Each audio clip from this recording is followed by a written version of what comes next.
आमच्या उल्हास माझा न्यूज चॅनलला सबस्क्राईब करा, बेल आयकॉन दाबा आणि पहा उल्हास माझाच्या बातम्या सर्वात आधी आपल्या मोबाईल स्क्रीनवर। सर्वांना जय जोहार, जय आदिवासी।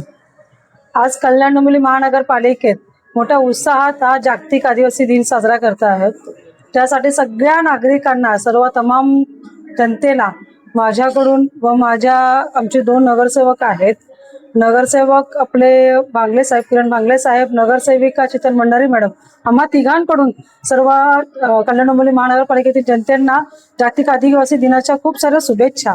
आज आपण तुम्ही बघत आहात की जेव्हा सकाळी बऱ्याच ठिकाणी प्रोग्राम्स होते ते अटेंड करून आली, त्यानंतर आपले इथे आपलं महानगरपालिकेत आपण वंदन केलं। त्याच्यानंतर आम्ही यात्रेमध्ये आलोय। इथे खूप सुंदर असे प्रोग्राम्स केलेले आहेत, चालू आहेत। आता तुम्ही बघू शकता की चालू आहे, डान्स वगैरे आहेत आणि सगळ्या संस्थेमार्फत जे आमच्या संस्था आहेत आदिवासींच्या, त्या कल्याण डोंबिवलीतील महानगरपालिकेतील ज्या संस्था आहेत त्यांच्या वतीने हा प्रोग्राम करतो आहोत आपण। त्यानंतर इथून आम्ही एक छोटंसं असं वृक्षारोपण करणार कार्यक्रम आहोत। त्यानंतर आपण भव्य अशी मोठी रॅली आहे, कल्याण डोंबिवलीमध्ये भव्य अशी मोठी रॅली आहे, ती इथून आपल्या शिवाजी चौकातून निघणार आहे। त्यानंतर त्याचा समारोप आपला डी वॉर्डमध्ये होणार आहे, ड वॉर्डात होणार आहे। तिथे आपण सगळ्या सोयी केलेल्या आहेत, त्यांच्यासाठी जेवणाची सोय आहे, सगळ्याच गोष्टी केल्या आहेत, नियोजन खूप व्यवस्थितरित्या आहे।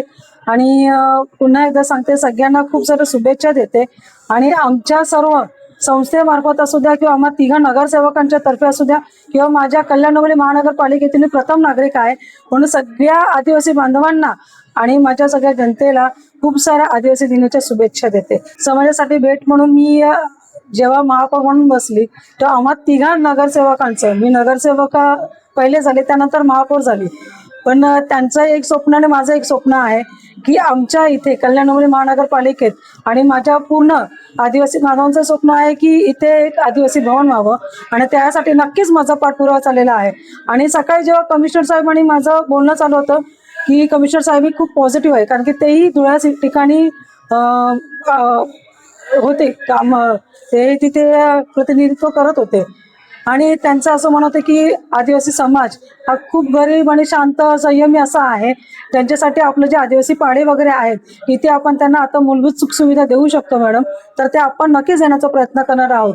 त्याच्यानंतर आम्ही हे झालं 15 ऑगस्ट नंतर आमचं असं चाललं की जे जे पाडे आहेत तिथे आपण फिरून त्यांना जे सुखसुविधा आहे, जसं पाण्याची सुखसुविधा, त्याच्यानंतर त्यांना आपण लाईट्स, स्ट्रीट लाईट्स वगैरे आपण त्यांना देऊ शकतो। यावेळी 15 ऑगस्ट नंतर तिथे पाणी दौरा करून आपण त्यांना नक्की देण्याचा प्रयत्न करणार आहोत। आमच्या उल्हास माझा न्यूज चॅनलला सबस्क्राईब करा, बेल आयकॉन दाबा आणि पहा उल्हास माझाच्या बातम्या सर्वात आधी आपल्या मोबाईल स्क्रीनवर।